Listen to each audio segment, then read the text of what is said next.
નમસ્કાર, આપ જોઈ રહ્યા છો સ્પાર્ક ટુડે ન્યૂઝ। આમોદ તાલુકા પંચાયતમાં ફરી કમળની કડીઓ ખેલી। ભારતીય જનતા પાર્ટીએ ફરી એકવાર તાલુકા પંચાયતમાં કેસરીઓ લહેરાવ્યો, રાજકીય દબદબો સાબિત કર્યો। તાલુકા પંચાયતની 16 સીટના વિજેતા સભ્યોની ઉપસ્થિતિમાં તાલુકા પંચાયત સભાખંડ ખાતે પ્રમુખ ઉપપ્રમુખની વરણી થઈ। તાલુકા વિકાસ જિલ્લા શિક્ષણ અધિકારી સચિન શાહની ઉપસ્થિતિમાં હાથ ઊંચા કરી મતદાન પદ્ધતિ થઈ અને પ્રમુખ પદ માટે ભારતીય જનતા પાર્ટીના રાજદીપસિંહ ડાયમાને 12 મત મળતા તેઓ આમોદ તાલુકા પંચાયતના નવા પ્રમુખ જાહેર થયા। ઉપપ્રમુખ પદ માટે ભાજપના વિજયભાઈ પાટણવડિયા જેઓ વિજેતા જાહેર થયા અને ઉપપ્રમુખ બન્યા। કારોબારી ચેરમેન કાજલબેન પટેલ બન્યા। કોંગ્રેસ પક્ષના ઉમેદવારોને પ્રમુખ અને ઉપપ્રમુખ બંને પદ માટે 3-3 મત મળ્યા હતા, જ્યારે એક અપક્ષ સભ્યએ કોઈપણ પક્ષના ઉમેદવારને મતદાન ન કરતા પોતાની તટસ્થ ભૂમિકા જાળવી રાખી। ભાજપના ઉમેદવારોની ભવ્ય જીત જાહેર થતા તાલુકા પંચાયત પરિસરમાં ઉજવણીનો માહોલ સર્જાયો હતો। તાલુકા પંચાયતની પ્રમુખની વરણી હતી।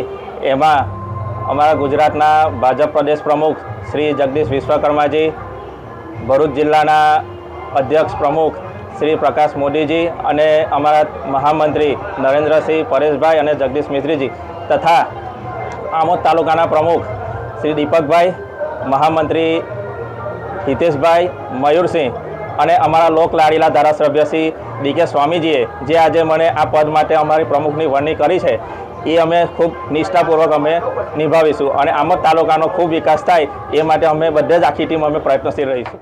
આમોદ તાલુકા પંચાયતના જે ચૂંટાયેલા સભ્યો છે તે પૈકીના પ્રમુખશ્રી અને ઉપપ્રમુખશ્રીની ચૂંટણી જાહેર કરી હતી।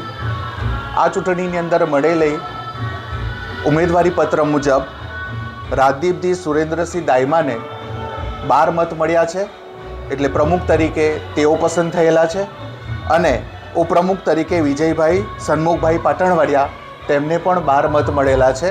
બંને ભારતીય જનતા પાર્ટીના ઉમેદવાર હોય, બંનેને ઉપપ્રમુખ અને પ્રમુખ તરીકેની વરણી કરવામાં આવેલી છે। સાહેબ, કોંગ્રેસમાં કોઈક ઉમેદવારી ખરી? કોંગ્રેસમાંથી પણ એક ઉમેદવારી થયેલી છે અને એમના 3-3 મત એમને મળેલા છે। અપક્ષ ઉમેદવારે સાહેબ શું કર્યું?